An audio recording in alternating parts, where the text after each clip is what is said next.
Hello everyone, and welcome back to the channel. Today, we're gonna be officially doing part 2 of my Cars Diecast collection. Now, I want to thank everyone who saw the first video. I hope you enjoyed the second one.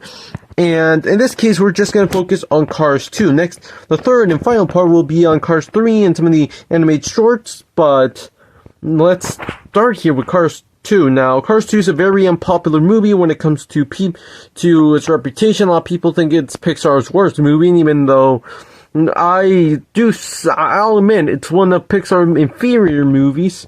I still think it's fun. I still like it. The whole spy thing is very convoluted, but I like it. And so, let's begin. And so, before we begin with the Cars 2 section, I forgot to show this guy. From the first Cars movie, I forgot to show him in the first Cars part, so here we have this guy who was part of the Piston Cup. I remember someplace I read that his name was Truck Tom, something like that, and yeah, that's kind of it. I just wanted to showcase this character who I forgot to put in the first Cars video, and now we can officially jump into Cars 2. And now, officially starting with Cars 2, here we have the World Grand Prix Lightning McQueen. Now that we're talking about Cars 2, yeah, Cars 2 is probably one of the most disliked Pixar movies. Even when it came out, people were already saying, oh, Cars 2 is the worst Pixar movie ever made. And I'll be honest, I'll admit it's not great. I'll admit I prefer the first Cars movie and even Cars 3, but in a way, Cars 2 kind of means a lot to me because of how many diecasts I collected, how the Cars hype for me started when Cars 2 came out. And even though the whole spy thing is very convoluted, I like it, but in terms of the diecast, yes, it does look like Lightning McQueen, but this is not really my favorite design for the character. The paint has been really well applied. You can definitely see the age on this diecast, but that's kind of it here with Lightning McQueen. And now moving on to a character who I teased in the first video. Here we have Mater, like Toe Mater, but without the toe.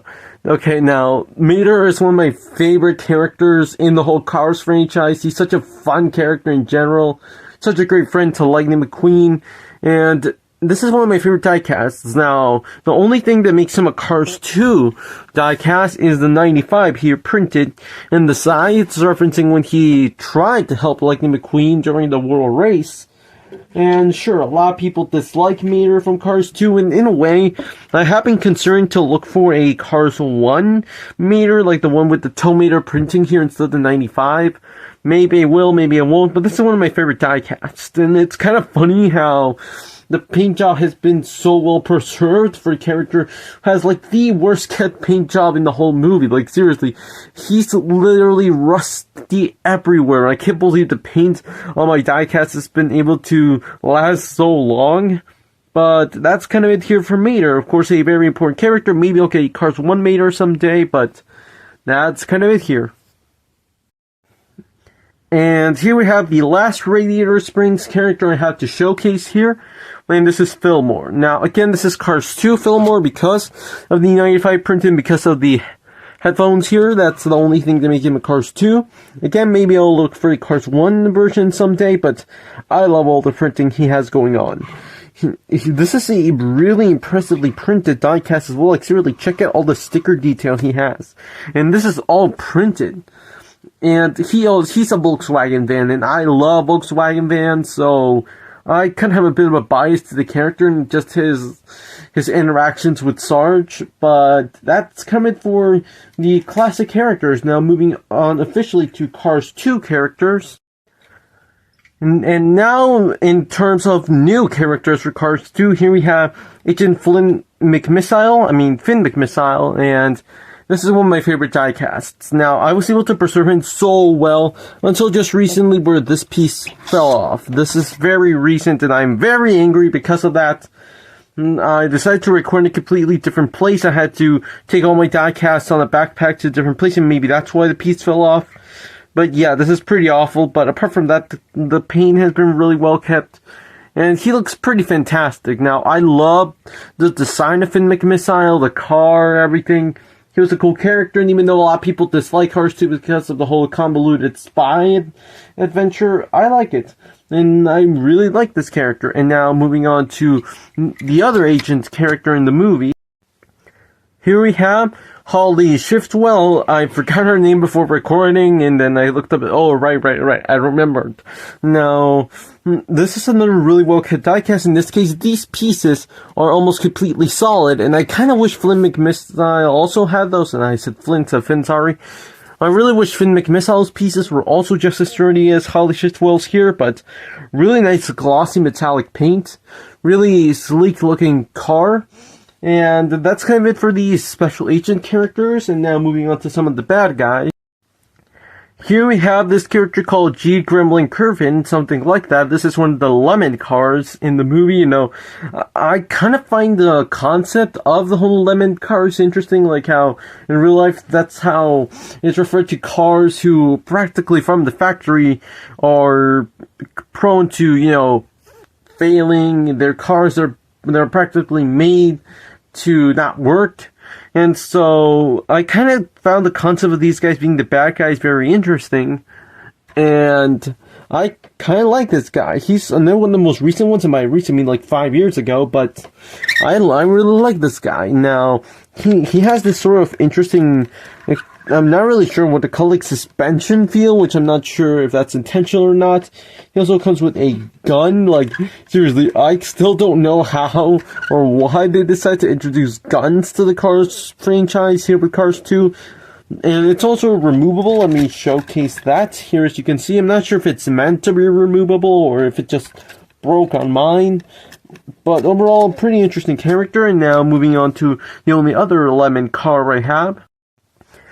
Here we have this character who I did not really know what to think when I looked up his name. Like, this is a character who I never thought of the name. And when I looked it up, his name is Vladimir Trunkov. Like, yes, he's named Vladimir.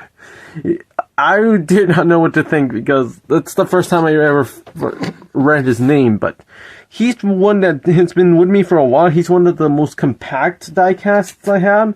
And so I kind of like him because of that. But yeah, this guy does not have any weaponry. He was a very noticeable, like, bad guy in the movie. Like, he was one of the most noticeable villains. I constantly saw him every time he popped up on screen. He was like, he even talked, and even though they never mentioned his name, he's a noticeable side character between the lemon cars. Now, these are the only ones I have. I remember I had the one that was like the interrogated car from, you know, the whole scene where it turns out he's Finn McMissile's contact. I know he's not a bad guy, but I remember I had him. I don't know where he's now, but I still have him. And in terms of bad guys, I never had any of the others. I always wanted to have like the evil scientist car and some other of those lemons, but I don't. I only have these two.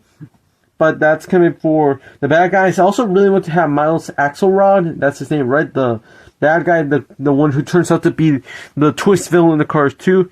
I always wanted him, but I never got him. But that's kind of it for these bad guys. And now let's move on to some other random characters. And here we have this character called Mel Dorado. And this is a pretty cool one. Now, I mainly got him because I like the kind of classic car he is. And I really like the gold. That's where he got his name. Dorado is gold. But I really like how this guy looks. Now, this is one that, ever since I got him many years ago, I never played with him. He's one that I always try to keep on display in order to not mess up the gold paint. And he, if you don't remember this character, he was the one who interviewed Francesco when he challenges Lightning McQueen to the race. And I remember I had Francesco. I'm pretty sure I still have him, but I don't know where he is now. And yeah, it's a shame, but I don't really know where to look for him. But that's kind of it for this character. Let's move on to some other characters, starting now with the World Grand Prix racers. Here we have this character called Shu Todoroki, something like that. Again, this is like the first time I'm actually looking at the names of these characters. Now, from the colors, I'd imagine that this is the car that in the World Grand Prix represents Japan. I guess it's kind of given away by the name and the color scheme. Now, he's very used, you can definitely notice it, but I always found the design of this character very fascinating. But that's kind of it for this World Grand Prix Racer. I'm gonna try to be quick with these. Here we have Max Schweld, something like that. This is the car that represents Germany, and you can pretty much notice it because of the flag printed all over him. And that's kind of it for this car as well. Again, trying to move very quick with these World Grand Prix Racers. And here we have this character called Miguel Camino, who is the one to represent Spain. He has a Spanish name, and overall, this guy has a bit of an interesting story. Now, I lost this guy for about 3 years. He was under a desk, and yeah, I remember when I lost him, I was like, no, but I had so much stuff there, and it was going to be practically impossible to pull him out of there, but thankfully I was able to find him, and that's kind of it for this guy, and so let's continue. And here we have Jeff Gorbett, and this is a pretty odd one to me. He kind of feels like an odd character to include. Here's why. In the movie, of course, the whole World Grand Prix that multiple cars that represent different countries are the ones to race. Like, Francesco represents Italy, and like we saw the ones that represent Japan, Germany, Spain. We're going to take a look at some others here, but Lightning McQueen in the movie is shown to be the one to represent the US. But this guy is also meant to be the one to represent the US.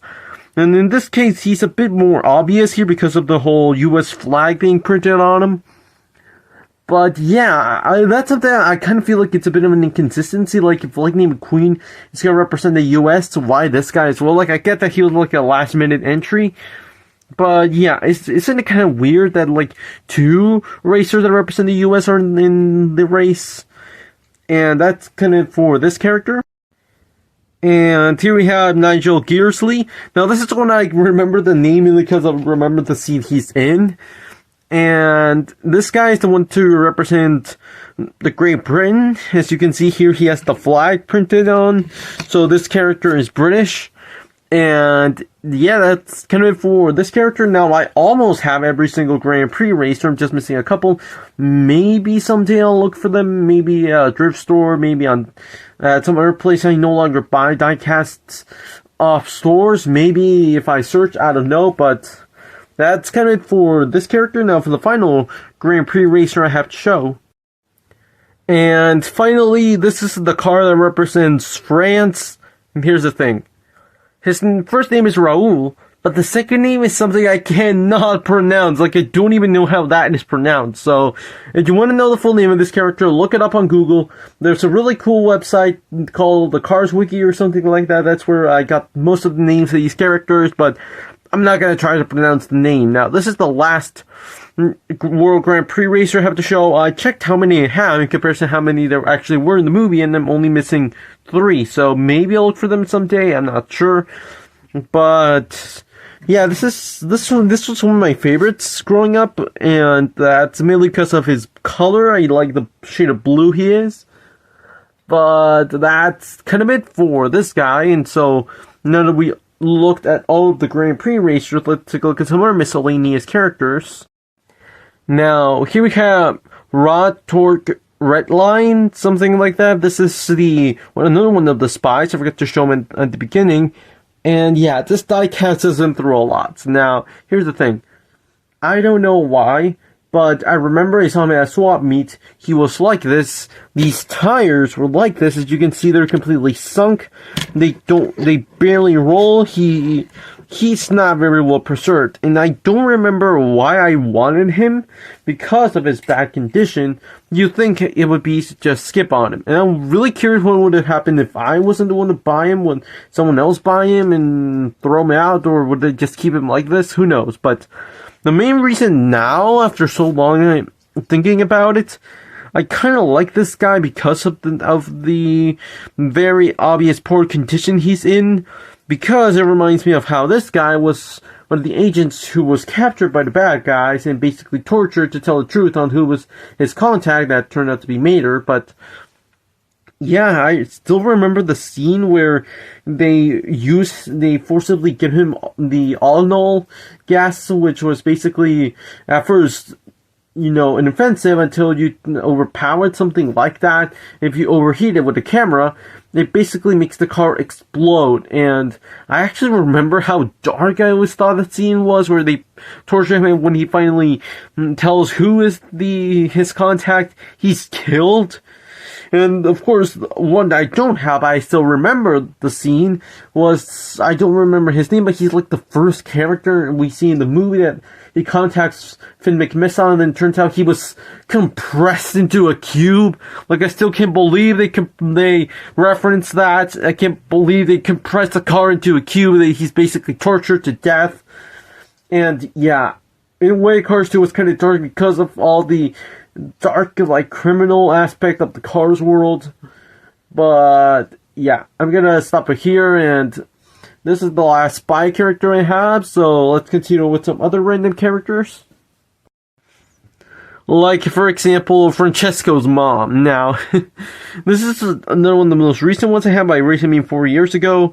And I don't know why I also wanted this one. I just remember the joke of Francesco's mother. And again, I have Francesco. I just don't know where he is right now, but I still have him. And I really like this one, but it kind of shows like how these diecasts represent literally any character, because seriously, no other toy line would represent Francesco's mom, because she's a character who's barely in the movie, and it's not really necessary to have a toy of, but hey, here she is. And speaking of characters who don't really need a diecast, okay, here we have Send Master Pity. Now, this is the first time I read this guy's name.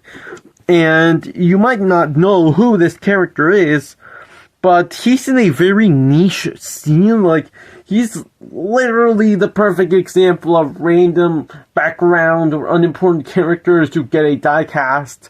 Now, he's in a bit of an infamous scene, one of the scenes I'm pretty sure a lot of people don't like, being the one where Mater makes a fool out of himself, telling this guy, "You're done good, you got all the leaves."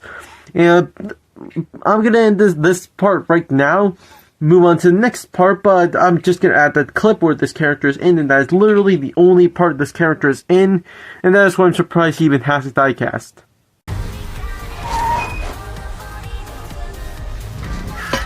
Hey! You done good, you got all the leaves. And almost rounding out this video, here we have a character called Chisaki, something like that. This is a Japanese character. Now, this is a very fascinating case to me, because this character, I remember, was in a 2-pack to another car who I also don't remember where he is, but this is a character who appears twice, but not in Cars 2. I mainly remember her for being one of the girl characters in the Tokyo Mater short, the Mater's Tall Tales, something like that. I loved those shorts growing up, but the character who remembered those shorts, and I was considering to showcase this character once I got to the shorts, the video about the diecast I have based on those animated shorts, but I figured, hey, I'll show her here because she is in Cars 2 as well. She's in the background. The character, actually, fun fact, the characters in the Tokyo Mater short are actually background characters in Cars 2, so there's a fun fact. And speaking of Tokyo, the last character I had to show. And finally, here we have this character called Taya de Coutura. Again, another name I did not know for literally ever until now. This is actually a deluxe diecast. I believe this is the only deluxe I actually have. And I remember I was so excited when I first got him, and even now I think he's really cool. Such a niche character to do, because this was one of the cars who were during the Tokyo scene just passing through, and he also has this screen of the interview that Francesco was done in the film, and this is one that I never really played with. This is one that was always on a shelf. And that's actually where I had to grab him now to show him, because he was always in that shelf. Now, this piece is not removable, but this piece actually is. I remember I was actually able to remove it and click it here. Now, I'm not sure if you can put 2 of these. I don't think you can. He only came with this one in Japanese text. I do not know what that Japanese text means, so maybe if you're interested, if you know Japanese, maybe someone down in the comments can tell me what this says, or if no one knows, that's okay. But that's kind of it for this video, and that's kind of it for Cars 2 as a whole. Now, let's do a group shot, and to finalize. And that is it for this Cars 2 video. I hope you enjoyed it. I want to thank everyone for the massive support in the first Cars video. And yeah, this has been really fun to do. In this case, the reviews, just showing my collection. And Cars 2 is a movie that, even though it's quite unpopular when it comes to Pixar fans, always thinking that Cars 2 is one of the worst. Now, of course, the title has been moving so constantly from Onward being the worst, from Luca being the worst, from Turning Red being the worst, for Lightyear being the worst, and yeah, it just moves on. It's kind of nice to look back when almost every single Pixar movie could be successful. Cars 2 was a big success, which caused for Cars 3 to happen a few years later, and that's what we'll be taking a look at for the next video. But that is it. Thank you so much for watching. Please let me know in the comments what you think about this collection in Cars 2, and that's it. Thanks for watching.